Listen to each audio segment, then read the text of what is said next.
once in their goddamned existence, Warner Bros. Games had a massive sale on Steam. You should probably check it out because there's some really good games in Warner Bros. Roster. This meant that all of the Batman Arkham games were on sale at a massive discount.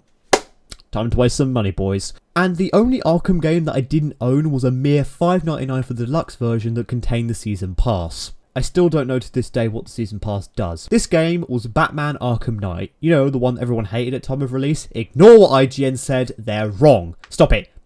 Bad games publication. They gave Alien Isolation a 4 out of 10. Yes, I'm still bitter about that. I will not stop until that is amended. So I looked at the store page for a while, sat there, yeeted a keyboard across my room, and then bought the game. And after playing for around 5 hours, doing a lot of the main story and some of the parts of side quests, it's certainly a video game. That's really how I feel about it. It's just every other open world game, but you're Batman. And I don't really know how to feel about it, to be honest. On the one hand, the gameplay is just as fun as it was in the previous Arkham games. Zipping and gliding around the city, punching goons in the face, and generally just clowning around as Batman in a massive open world. Still as fun as it was in 2011 with the release of Batman Arkham City. On the other hand, the story is a massive downgrade from Arkham City, but we'll talk about that later, because this review needs to be at least 5 minutes long, and I need to feed my family this month. So, in this review, I will present to you why I think that the game is a game. As I stated a few sentences ago, the gameplay is still fun. The movement seems to have had a minor upgrade, especially with the grappling hook, which has been buffed, and there is now a boost mechanic where you can reel in the hook a lot faster, zip your way up a building at the speed of light before flinging yourself into the air and gliding to a group of goons and going ham. The gameplay is just as fun and as cool as it was with the previous Arkham games, and the combat seems to have a minor upgrade too, with more combos and counters to pull off on top of all of the previous moves that are in the other Arkham games. But this is both a good thing and a problem. Copying the entire combat system from Arkham City isn't exactly what I'd call original. Yeah, listen, viewer. Yep.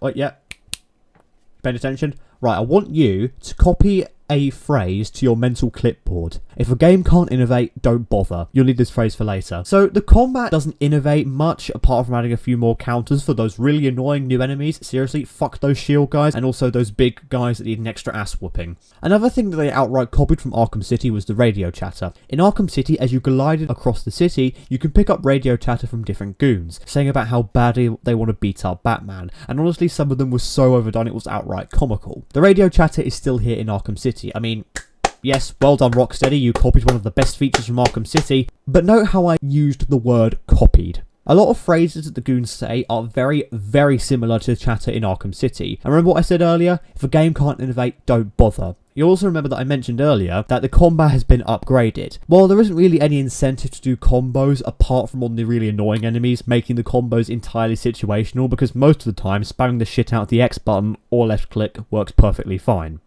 The story is another sore spot I have. It feels like a room full of 30-year-old overpaid writers found the original Word document for Arkham City that had all the story beats on it, and then just used the find and replace tool to write the story for Arkham Knight. So instead of Joker taking over Gotham and making the city uninhabitable, it's Scarecrow this time. And instead of Joker running a small part of Gotham City, it's Scarecrow running the entire city and threatening to detonate the Ace Chemicals building, which will cover the entire eastern seaboard in fear gas, which is semi-similar to Joker dispatching bags of his poison blood to hospitals around Gotham in order to poison people and make more Jokers. The story of this game really isn't that original, considering there are 3 other games that came before it. Another thing I don't like about the story is the fact that they forcibly shoehorn Joker back into the story, despite him very clearly being dead in Arkham City. Apparently it's a hallucination due to Batman huffing too much of Scarecrow's fear toxin. Personally, I think it was kind of pointless. We have Scarecrow, Riddler, Catwoman, Arkham Knight, and probably a few others that I'm not mentioning. I mean, you may say we can't have a Batman story without Joker, but I'm going to counter that by saying he was very clearly dead in Arkham City, and you cremate him at the beginning of this game. Don't get it? Bison no likey. Also, a slight interjection from editing Bison here. I forgot to mention the Batmobile and why I hate it. To be honest with you, I don't really get why the Batmobile was added in the first place, because the Batman Arkham games are supposed to be stealth games. I don't know who at Rocksteady decided that taking out some of the stealth and replacing it with smashing toy cars together was a good idea, but I like to have them legally shot. So yeah, I'm kind of iffy on this game if you couldn't tell. On one hand, the gameplay is still really fun and it feels good to play, but on the other, the story isn't great and it feels like a carbon copy of Arkham City in most places. Remember the phrase I said earlier? If a game can't innovate, then don't bother. Maybe by saying this enough, we can convince developers to do more than just use the find and replace tool to write the story and do nothing for gameplay except add some entirely situational combos. So, all in all, I'm giving this game a 5.5 out of 10. Not amazing, but still quite fun, just like the other Batman games. And if you really want a really good Batman game, just play Arkham City, it's cheaper.